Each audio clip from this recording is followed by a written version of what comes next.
I'm Vicky Whitehouse, and I'm a charter broker with Fraser Yachts. I've been in the industry now 9 years at Fraser, and before that I was 6 years on the yachts. I was crewing on yachts. I started out as a deck stew, and I finished out as a chief stew on a charter boat. So I got the bug and just got on yachts and never really looked back.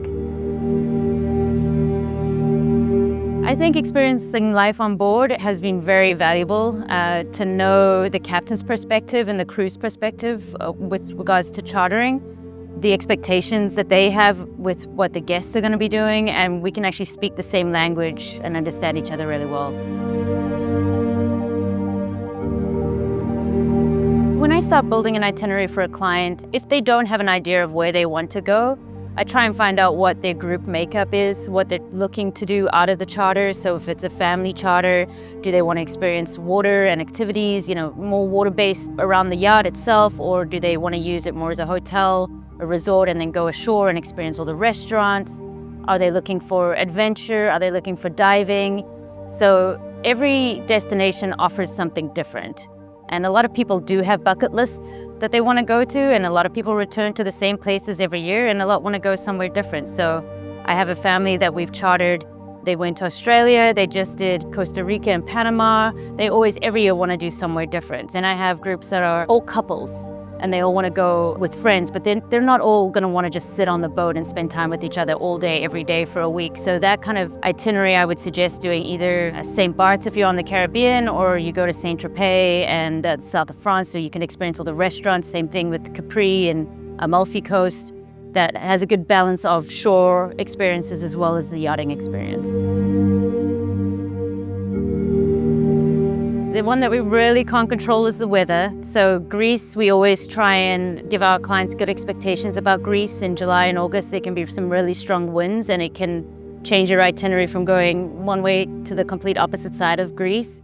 So we try and let our clients know that that's a possibility, and to know to be flexible. We always have the potential of hurricanes for the summer on this side of the world.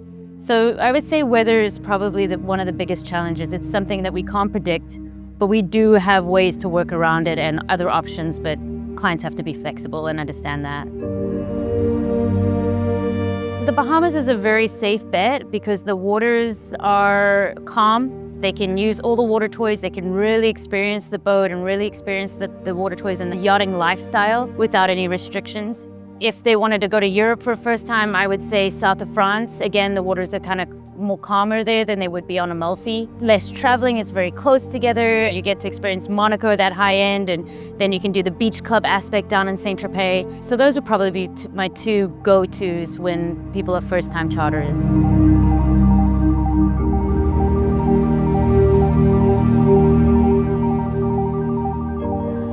If clients already have an idea of where they want to go, they think, I'm thinking about going to Amalfi, or I'm thinking about going to Greece. So we have a library of sample itineraries, so we would send them that to give them a good idea of what they would experience.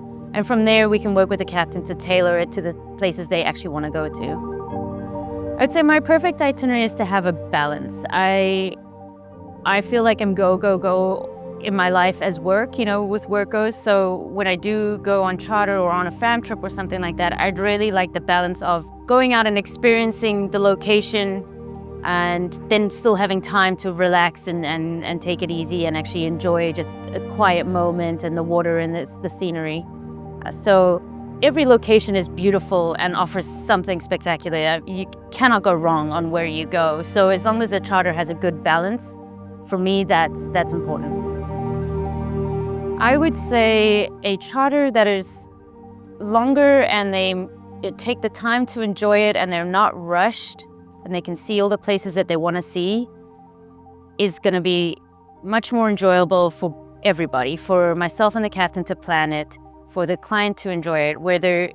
If they have like a weekend and they want to get away, I wouldn't recommend trying to go to 5 places in those 3 days. I would say enjoy that spot that you're at. Maybe go to another place during those 3 days, but don't try and do too much because you won't actually enjoy the experience in a whole.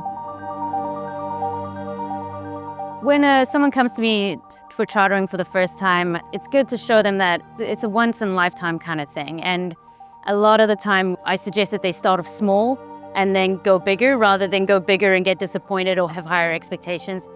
But it's definitely something you never want to do once. So, don't think that this is the last time you're ever going to be on a boat, and just really enjoy it. Just take the time, trust the people who do what they do to do it well, and take some time off and enjoy it.